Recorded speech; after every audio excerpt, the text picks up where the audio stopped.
اعوذ باللہ من الشیطان الرجیم بسم اللہ الرحمن الرحیم. Dear students, Assalamu alaikum and once again welcome to Superior College Miyawadi online classes. I am Hafiz Muhammad Rafiq, Head of Department Islamic Study. عزیز طلبہ، اس سے پہلے اسلام کے بنیادی ارکان میں سے ہم نماز اور روزہ کے بارے میں پڑھ چکے ہیں. تو آج ہم اسلام کے بنیادی ارکان میں سے ایک اور اہم ترین رکن کے بارے میں پڑھیں گے اور وہ ہے زکوٰۃ. تو آج ہم ڈیٹیل سے زکوٰۃ کے بارے میں پڑھیں گے میرے بیٹے، اور یہ topic as a long question, as a short question, as a MCQs تینوں حوالوں سے بہت زیادہ امپورٹنٹ ہے. تو بیٹا آج کا ٹاپک سٹارٹ کرتے ہیں. سب سے پہلے میرے بیٹے زکوٰۃ کا لغوی معنی. تو زکوٰۃ کا لغوی معنی ہے پاک کرنا، نشو و نما ہونا. یعنی جب ایک انسان اپنے مال میں سے زکوٰۃ ادا کرتا ہے، شریعت کے مطابق جتنی بھی اس کے اوپر زکوٰۃ بنتی ہے، جب وہ زکوٰۃ کی رقم مستحق افراد کے اندر تقسیم کرتا ہے تو اللہ رب العالمین اس زکوٰۃ کی وجہ سے وہ رقم جو زکوٰۃ کی صورت میں اس نے تقسیم کر دی ہے، اللہ تعالیٰ اس کی برکت کی وجہ سے اس کی ریمیننگ اماؤنٹ کو، بقیہ مال کو کیا کر دیتا ہے؟ پاک فرما دیتا ہے. تو زکوٰۃ کا لغوی معنی کیا ہے میرے بیٹے؟ پاک کرنا. دوسرا ہم نے اس کا لغوی معنی کیا ہے نشو و نما ہونا، بڑھوتری. اس کی میں مثال آپ کو اس انداز میں دوں گا میرے بیٹے کہ جیسے جب موسم بہار آنے لگتا ہے تو ہم لوگ کیا کرتے ہیں کہ گھروں کے اندر لگے ہوئے درختوں کی کاٹ چھانٹ کر دیتے ہیں. تو بظاہر ایک ایسا درخت جو گھنا اور تناور ہوتا ہے، جب ہم اس کی کاٹ چھانٹ کرتے ہیں تو بظاہر ہم اس کو چھوٹا کر دیتے ہیں، لیکن اس کاٹ چھانٹ کی وجہ سے اس کے اندر جو گروتھ کا پروسیس ہوتا ہے وہ بہت زیادہ انکریز ہو جاتا ہے، جس کی وجہ سے وہ درخت کچھ ہی عرصے بعد پہلے سے زیادہ گھنا ہو جاتا ہے. بظاہر ہم نے اس درخت کو چھوٹا کیا تھا جب اس کی کاٹ چھانٹ کی تھی، لیکن اس کے اندر جو گروتھ کا پروسیس تھا وہ اتنا زیادہ بڑھ گیا کہ کچھ ہی دنوں کے بعد وہی درخت پہلے سے بھی زیادہ گھنا ہو گیا. تو اب زکوٰۃ ایک آدمی کے پاس ایک اماؤنٹ ہے، جب اس اماؤنٹ میں سے وہ کچھ رقم اللہ کی راہ میں زکوٰۃ کی صورت میں مستحق افراد کے اندر تقسیم کرتا ہے تو بظاہر اس کی رقم کے اندر کمی واقع ہو رہی ہوتی ہے، لیکن اللہ تعالیٰ اس زکوٰۃ کی وجہ سے اس بقیہ رقم کے اندر اتنی برکت ڈال دیتا ہے کہ وہ اس سے بھی زیادہ بن جاتا ہے. اس کی مثال قرآن پاک کی مجھے ایک آیت یاد آ گئی. وہ آیت کچھ اس طریقے سے ہے میرے بیٹے کہ اللہ تعالیٰ نے ارشاد فرمایا مثل الذین ينفقون اموالهم فی سبیل اللہ، مثل الذین ينفقون اموالهم فی سبیل اللہ،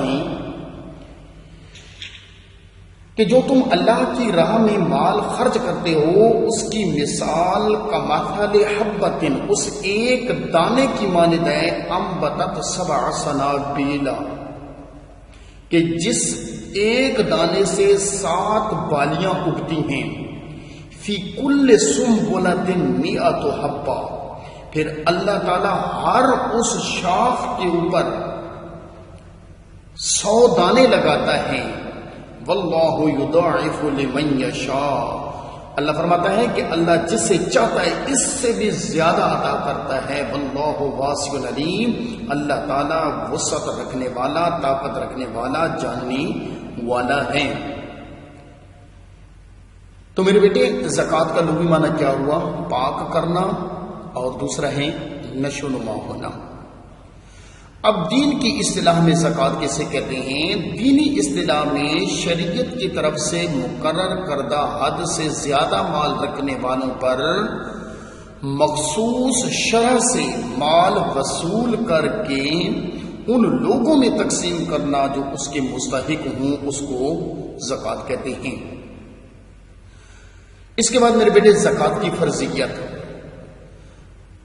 تو جب ہم نے اسلام کے بنیادی ارکان میں سے نماز کے بارے میں پڑھا تھا تو بیٹا میں نے اس وقت آپ کو بتایا تھا کہ نماز جو ہے وہ بدنی عبادت ہے، لیکن زکوٰۃ کا شمار مالی عبادت میں ہوتا ہے.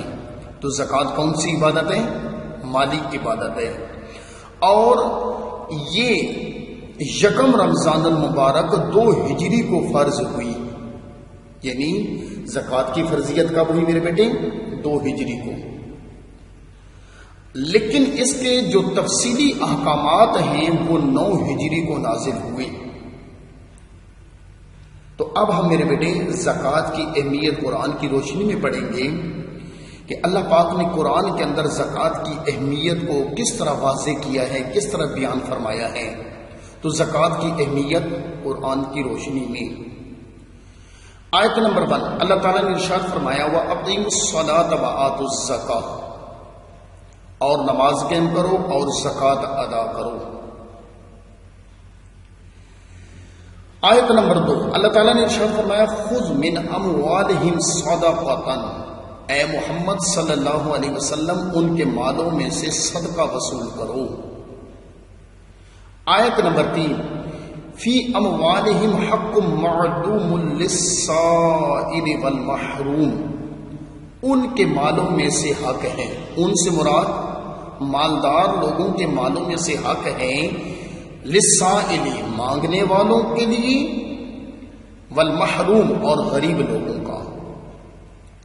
میرے بیٹے یہاں پر تھوڑا سا میں آپ کو ایک اہم بات کی طرف توجہ آپ کی مبذول کرانا چاہتا ہوں، اور وہ اہم ترین بات یہ ہے کہ یہ 3 آیات ہم نے زکوٰۃ کی اہمیت میں پڑھی ہیں. اب آیت نمبر 1 کے اندر اللہ تعالیٰ نے زکوٰۃ کے لیے لفظ زکوٰۃ ہی استعمال کیا ہے. آیت نمبر 2 کے اندر اللہ تعالیٰ نے زکوٰۃ کے لیے جو لفظ استعمال کیا ہے وہ صدقہ استعمال کیا ہے. اور آیت نمبر 3 کے اندر زکوٰۃ کے لیے جو تیسرا لفظ استعمال ہوا ہے وہ لفظ استعمال ہوا ہے میرے بیٹے حق کا.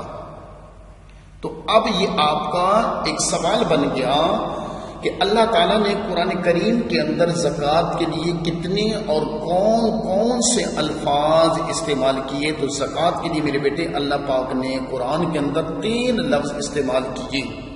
زکوٰۃ کے لیے لفظ زکوٰۃ بھی استعمال ہوا ہے، زکوٰۃ کے لیے لفظ صدقہ بھی استعمال ہوا ہے، اور زکوٰۃ کے لیے حق کا لفظ بھی استعمال ہوا ہے. اب ہم زکوٰۃ کی اہمیت میں آیت نمبر 4 پڑھیں گے. سورۃ التوبہ پارہ نمبر 10 کے اندر اللہ تعالیٰ ارشاد فرماتے ہیں والذین یکنزون الذھب والفضة، اور وہ لوگ جو سونے اور چاندی کو بنا کر جمع کرتے رہتے ہیں،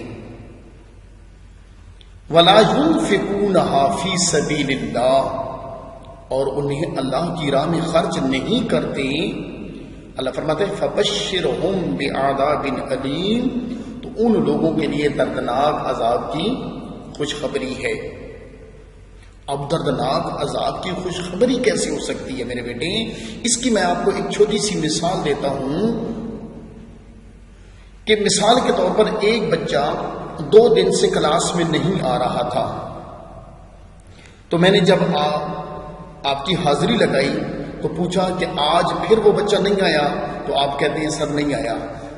تو میں غصے میں کہتا ہوں اچھا چلیں کل وہ آئے گا تو پتہ چلے گا. اب جب چھٹی ہوئی، چھٹی کے بعد اس کے کسی دوست نے اس کو کال کر کے بتایا کہ کل بھئی آپ کو سر حافظ صاحب جو ہیں وہ مزہ چکھائیں گے، یعنی اب لفظ وہ استعمال کر رہا ہے کہ وہ آپ کو مزہ چکھائیں گے، لیکن حقیقت میں اس کو ڈرا رہا ہے کہ آج آپ نے جو چھٹی کی ہے، آپ کی چھٹی کی وجہ سے سر بہت زیادہ غصے میں تھے اور وہ اس کو کہہ رہے تھے کہ کل میں آپ کو مزہ چکھاؤں گا۔ تو لفظ کیا استعمال ہوا ہے؟ مزہ چکھانا، لیکن حقیقت میں اس کو ڈرایا جا رہا ہے۔ تو یہاں پر بھی یہی ہے، فَبَشِّرْهُمْ بِعَذَابٍ أَلِيمٍ، لفظ کچھ خبری استعمال ہوا ہے، لیکن اس سے مقصد کیا ہے؟ ان کو ڈرانا۔ آیت نمبر 5 اللہ تعالیٰ نے ارشاد فرمایا یوم یحمى علیہا فی نار جہنم، قیامت کے دن جہنم کی آگ میں اس سونے اور چاندی کو پگھلایا جائے گا، فتقوی بہا جباہہم وجنوبہم وظہورہم، اور اس کے ساتھ ان کے چہروں کو، ان کے پہلوؤں کو اور ان کی پشتوں کو داغا جائے گا۔ ھذا ما کنزتم لانفسکم، یہ تمہارا خزانہ ہے جو تم نے اپنے لیے جمع کیا تھا، فذوقوا ما کنتم تکنزون، پس اب مزہ چکھو اس کا جو تم نے خزانہ جمع کیا تھا۔ آیت نمبر 6 اللہ تعالیٰ نے ارشاد فرمایا کہ کَیْ لَا یَکُونَ دُولَةً بَیْنَ الْأَغْنِیَاءِ مِنْکُمْ، تاکہ مال تم میں سے صرف مالداروں کے درمیان اکٹھا نہ ہو جائے۔ تو یہ تو تھی میرے بیٹے زکوٰۃ کی اہمیت قرآن پاک کی روشنی میں۔ اب ہم نیکسٹ پڑھیں گے کہ زکوٰۃ کی اہمیت احادیث کی روشنی میں۔ حدیث نمبر 1 آپ صلی اللہ علیہ وسلم نے فرمایا الزکوٰۃ قنطرۃ الاسلام، کہ زکوٰۃ اسلام کا خزانہ ہے۔ حدیث نمبر 2 اللہ کے پیارے محبوب سرور کائنات سرکار دو عالم صلی اللہ علیہ وسلم نے فرمایا ان اللہ افترض علیہم صدقۃ، کہ بے شک اللہ تعالیٰ نے لوگوں کے اوپر، تمہارے اوپر زکوٰۃ کو کیا کر دیا؟ صدقہ کو فرض کر دیا۔ تؤخذ من اغنیائہم وترد علی فقرائہم، جو ان کے مالدار لوگوں سے لی جائے گی اور غریبوں میں تقسیم کی جائے گی۔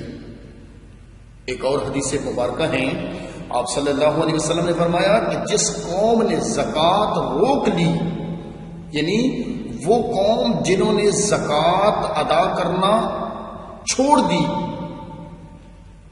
ان کے بارے میں حضور صلی اللہ علیہ وسلم نے فرمایا کہ اللہ تعالیٰ ان کو قحط سالی میں مبتلا کر دیا۔ قحط سالی کیا ہوتی ہے میرے بیٹے؟ قحط سالی کا مطلب یہ ہے کہ جس سال اس ملک کے اندر، اس علاقے کے اندر اس کی جو پیداوار ہے وہ اس کی پیداوار بہت کم اگے، یعنی ضرورت سے کم اگے، اس کو قحط سالی کہتے ہیں۔ ایک اور حدیث پاک میں آپ صلی اللہ علیہ وسلم نے فرمایا کہ اللہ تعالیٰ نے جس کو مال دیا اور وہ اس مال میں سے زکوٰۃ ادا نہیں کرتا، تو قیامت کے دن اس کا وہ مال اژدہا سانپ بن کر اس کے گلے میں لٹک جائے گا اور اس کے جبڑوں کو ڈسے گا، اور جب بھی جبڑے کو ڈسے گا ساتھ یہ بھی کہے گا کہ میں ہوں تیرا خزانہ۔ تو زکوٰۃ کی اہمیت احادیث کی روشنی میں۔ اب ہم پڑھتے ہیں کہ زکوٰۃ کی اہمیت میں حضرت ابوبکر صدیق رضی اللہ تعالیٰ عنہ کا فرمان۔ میرے بیٹے جب آپ صلی اللہ علیہ وسلم اس ظاہری دنیا سے پردہ فرما گئے، آپ کا وصال ہو گیا، تو آپ کے بعد جب حضرت ابوبکر صدیق رضی اللہ تعالیٰ عنہ نے خلافت کو سنبھالا تھا، تو حضرت ابوبکر صدیق رضی اللہ تعالیٰ عنہ کو اپنی خلافت کے ابتدائی ایام میں مختلف قسم کے فتنوں نے گھیر لیا تھا، یعنی مختلف قسم کے فتنے حضرت ابوبکر صدیق کی خلافت کے اوائل کے اندر رونما ہوئے، برپا ہوئے، اور ان میں سے ایک فتنہ تھا مانعین زکوٰۃ، کے لوگوں نے زکوٰۃ دینے سے انکار کر دیا تھا، تو حضرت ابوبکر صدیق رضی اللہ تعالی عنہ نے ایک تاریخی جملہ ان کے خلاف بولا. حضرت ابوبکر صدیق رضی اللہ تعالی عنہ نے بولا کہ واللہ اللہ کی قسم لأقاتلن کہ میں ضرور قتال کروں گا من اس شخص کے ساتھ فرق بین الصلاۃ والزکات جو نماز اور زکوٰۃ کے درمیان فرق محسوس کرتے ہیں. تو میرے بیٹے حضرت ابوبکر صدیق رضی اللہ تعالی عنہ کا یہ تاریخی جملہ یہ آپ کا ایک اہم ترین ایم سی کیوز ہے، اور وہ ایم سی کیوز اس صورت میں آ سکتا ہے کہ کس خلیفہ وقت نے منکرین زکوٰۃ کے خلاف اعلان جنگ کیا تھا. اب جو کوشچن کی سٹیٹمنٹ ہے وہ سیم آئے گی، لیکن اس کے آپشن دو طرح سے آ سکتے ہیں. بائی نیم بھی آ سکتے ہیں، بائی نمبرنگ بھی آ سکتے ہیں. بائی نیم جیسے نیچے چاروں آپشن کے اندر آ جائے. آپشن نمبر 1 حضرت ابوبکر صدیق رضی اللہ تعالیٰ عنہ، آپشن نمبر 2 حضرت عمر فاروق رضی اللہ تعالیٰ عنہ، آپشن نمبر 3 حضرت عثمان غنی رضی اللہ تعالیٰ عنہ، آپشن نمبر 4 حضرت علی المرتضیٰ شیر خدا رضی اللہ تعالیٰ عنہ. لیکن اسی سٹیٹمنٹ کا نمبروں کے حساب سے بھی آپشن آ سکتے ہیں. جیسے آپشن نمبر 1 کے اندر آ سکتا ہے خلیفہ اول، خلیفہ دوم، خلیفہ سوم، خلیفہ چہارم. تو اس صورت میں جواب ہوگا خلیفہ اول. اب میرے بیٹے جب ہم نے زکوٰۃ کی اہمیت قرآن کی روشنی میں بھی پڑھ لی، زکوٰۃ کی اہمیت احادیث کی روشنی میں بھی پڑھ لی، اور حضرت ابوبکر صدیق رضی اللہ تعالی عنہ کا وہ تاریخی جملہ بھی پڑھ لیا، تو اب سوال ہمارے ذہنوں میں یہ پیدا ہوتا ہے کہ زکوٰۃ فرض کس پہ ہوتی ہے، کہ ہم یہ کیسے کہہ سکیں کہ فلاں کے اوپر زکوٰۃ فرض ہے اور فلاں پر زکوٰۃ فرض نہیں ہے. تو اب ہم پڑھیں گے کہ زکوٰۃ کے وجوب کی شرائط کیا ہیں، کہ زکوٰۃ کے واجب ہونے کی شرائط، کہ زکوٰۃ کس انسان کے اوپر کب فرض ہوتی ہے. تو زکوٰۃ کے واجب ہونے کے لیے میرے بیٹے درج ذیل 6 شرائط کا ہونا ضروری ہے. اگر ایک انسان کے اندر مندرجہ ذیل 6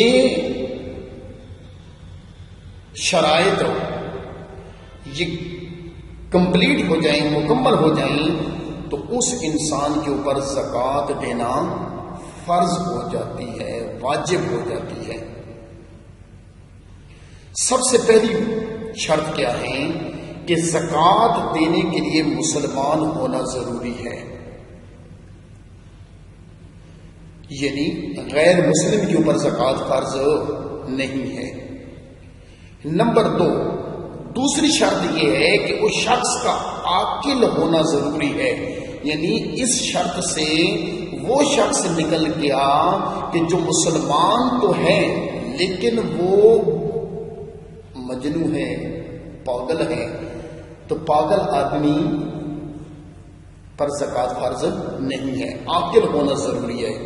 تیسری شرط یہ ہے کہ اس کا بالغ ہونا ضروری ہے، یعنی وہ چھوٹا بچہ نہ ہو. چوتھی شرط اس شخص کا آزاد ہونا ضروری ہے. اس شرط سے وہ لوگ نکل گئے جو لوگ غلام ہیں، جو غلامی کی زندگی گزار رہے ہیں. پانچویں شرط یہ ہے کہ صاحب نصاب ہو. یہ چیز میرے بیٹے یاد رکھیں کہ صاحب نصاب، اس چیز کو میں آگے والی سلائیڈ کے اندر آپ کو سمجھا دوں گا. یہاں پر صرف آپ اس چیز کو سمجھ لیں کہ پانچویں شرط کیا ہے، صاحب نصاب ہو. اب صاحب نصاب کسے کہتے ہیں وہ میں آگے جا کر آپ کو بتاتا ہوں. اور چھٹی شرط یہ ہے زکوٰۃ کے واجب ہونے کے لیے کہ مال پورا سال اس شخص کی ملکیت میں رہا ہو. تو یہ 6 شرائط ہے میرے بیٹے، مسلمان ہو، عاقل ہو، بالغ ہو، آزاد ہو، صاحب نصاب ہو، اور مال پورا سال اس کی ملکیت میں رہا ہو. تو اب میرے بیٹے صاحب نصاب کی ڈیفینیشن کو سمجھنے کے لیے یہ میں آپ کے سامنے ایک ایگزامپل پیش کر رہا ہوں.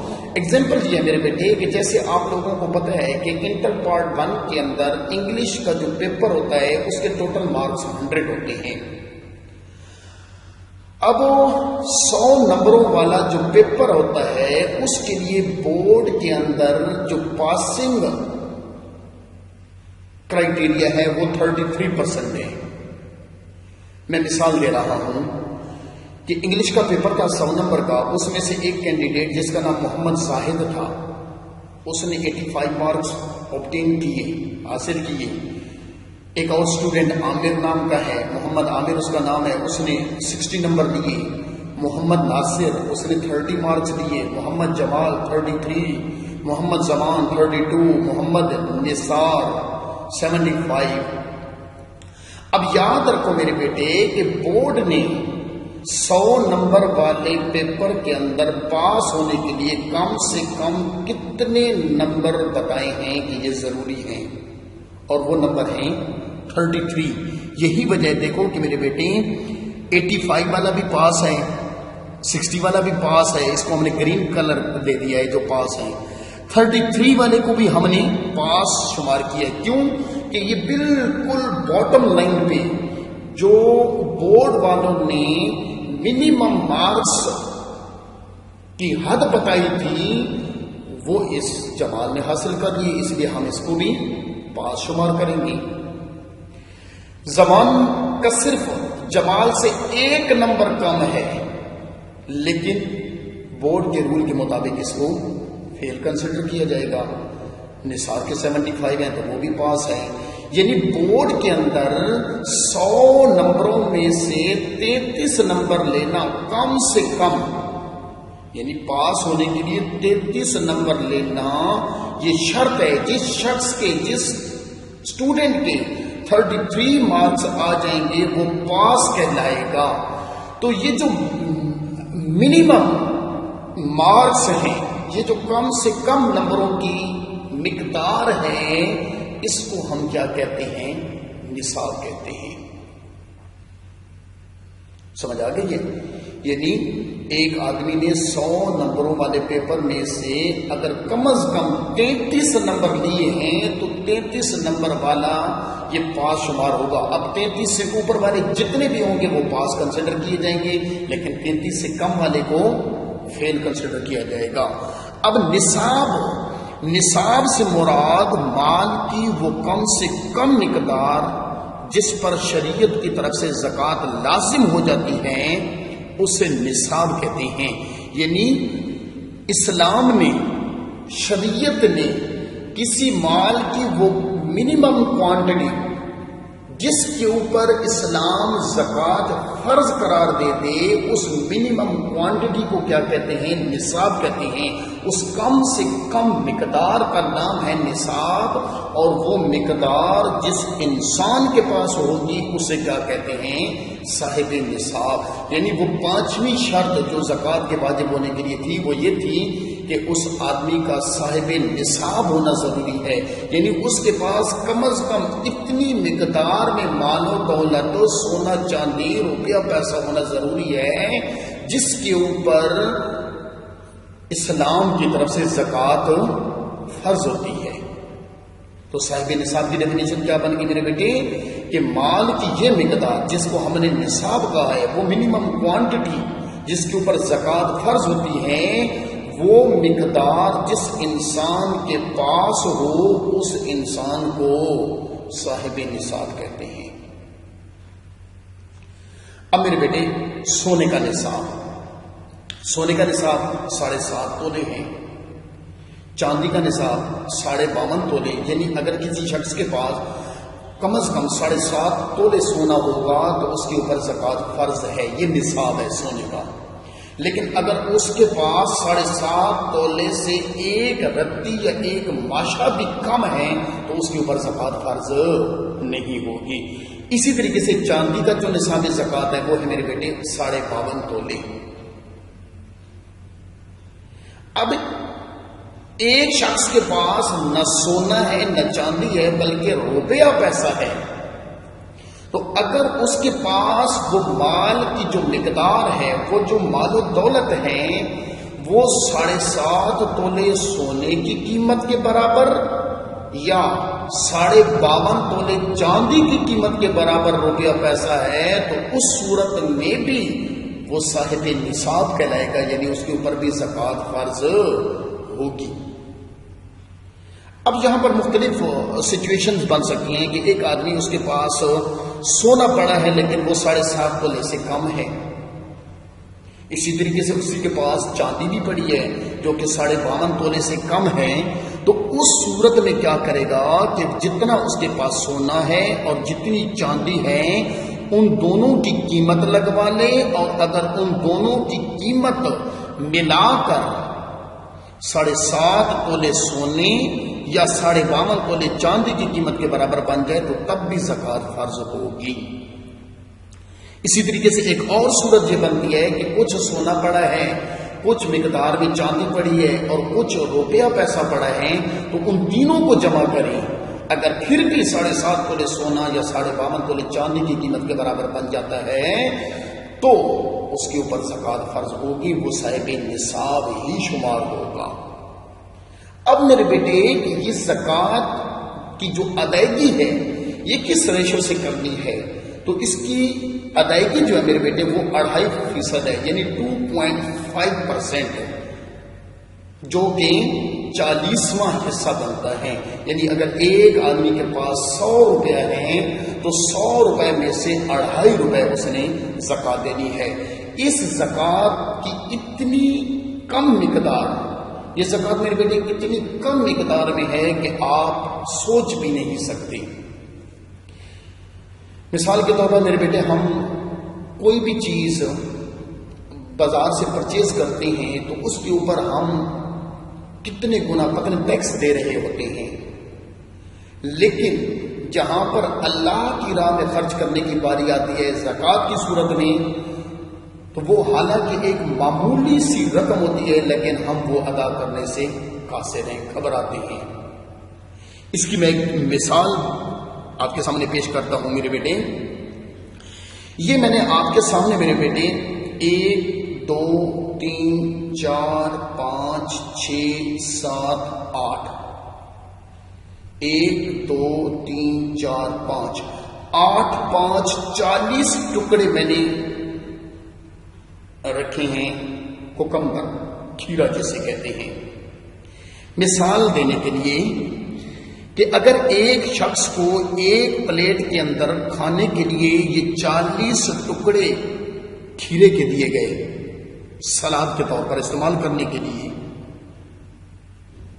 تو ان 40 میں سے میرے بیٹے یہ 39 اس کے اپنے ہیں اور یہ صرف ایک ٹکڑا اس نے زکوٰۃ کی صورت میں دینا ہے۔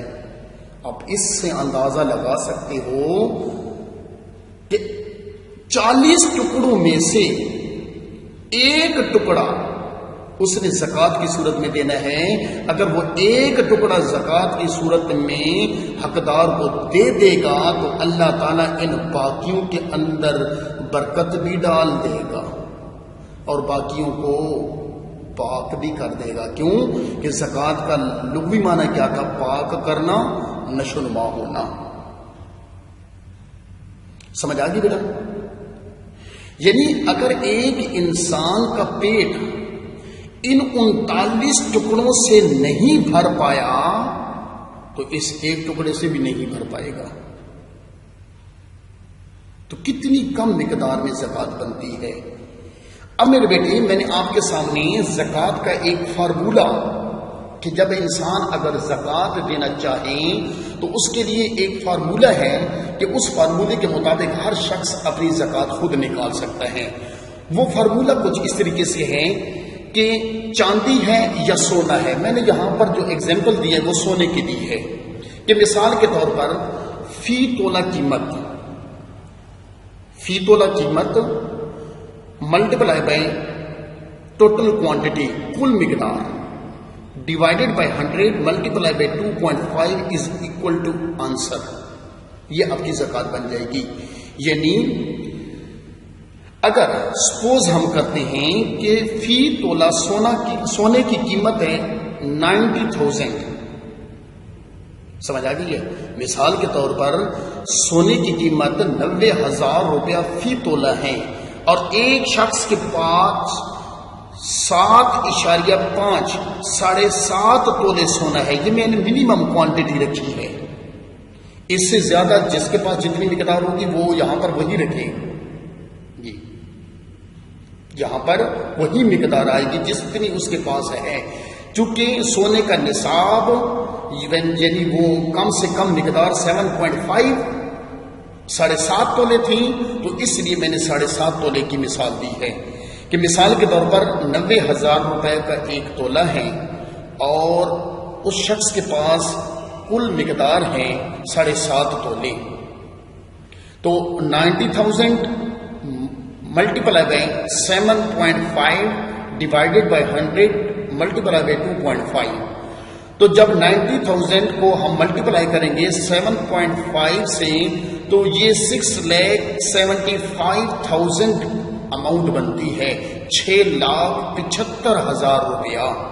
اب یہ 6,75,000 کو ہم ڈیوائڈ کر دیں گے 100 کے اوپر، تو یہ بن جائے گا 6,750 یعنی 6,750 روپے.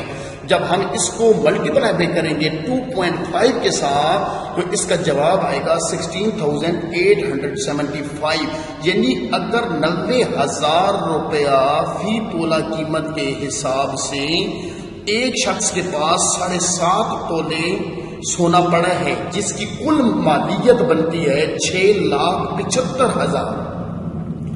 اگر وہ 6,75,000 میں سے اللہ کی راہ میں زکوٰۃ دینا چاہتا ہے تو وہ زکوٰۃ کتنی بنتی ہے؟ 16,875 روپیہ. تو میرے بیٹے یہ کتنی چھوٹی سی مقدار ہے. اور یاد رکھیں کہ اگر اسلام کے رولز کے مطابق، اسلام کے اصول و ضوابط کے مطابق اگر مسلمان صحیح طریقے سے زکوٰۃ نکال کر لوگوں میں تقسیم کرنا شروع کر دیں، دنیا سے غربت نام کی چیز ہی مٹ جائے گی. غیر مسلم نے بھی میرے بیٹے غربت کا صرف اور صرف ایک ہی سولوشن دیا ہے اور انہوں نے کہا ہے کہ وہ اسلام کا نظامی زکوٰۃ ہے. ٹھیک ہوگی میرے بیٹے؟ یعنی کتنے بڑی اماؤنٹ میں سے 6,75,000 میں سے ہم 16,875 زکوٰۃ نہیں دے سکتے کیونکہ اللہ کی راہ میں دینی ہے. ہمیں یہ بہت بڑی اماؤنٹ لگتی ہے. جبکہ ہم بازار سے کوئی بھی چیز لیتے ہیں، مثال کے طور پر آپ ایک سوپ پرچیز کرتے ہو، صابن کی ٹکی آپ پرچیز کرتے ہو، اس کے اوپر لکھا ہوا ہوتا ہے 14+15 GST، یعنی 40 روپے اس کی قیمت ہے اور اس کے اوپر آپ جنرل سیل ٹیکس کی صورت میں 15 روپے دے رہے ہیں، تو اس کی ٹوٹل قیمت کل اماؤنٹ بن جائے گی 55 روپیز. یعنی 40 روپے والی چیز پہ ہم 15 روپے حکومت کو تو دینے کے لیے تیار ہیں، دینے کے لیے اس لیے تیار ہیں کہ وہ زبردستی ہم سے لے رہے ہیں، لیکن اللہ کی راہ میں 100 میں سے 2.5 روپے دینے کے لیے خوش نہیں ہے. تو میرے بیٹے آج کا یہ لیکچر یہاں پہ اختتام پذیر ہوا. اگر زکوٰۃ سے ریلیٹڈ کسی قسم کا کوئی بھی سوال ہو تو آپ پوچھ سکتے ہیں. انشاءاللہ اگلے لیکچر کے اندر ہم عشر کے بارے میں بھی پڑھیں گے، مویشیوں کی زکوٰۃ کے بارے میں پڑھیں گے اور آپ کو مصارف زکوٰۃ کے بارے میں بھی انشاءاللہ ڈیٹیل سے بتاؤں گا. اجازت چاہوں گا. اللہ حافظ. السلام علیکم ورحمۃ اللہ وبرکاتہ.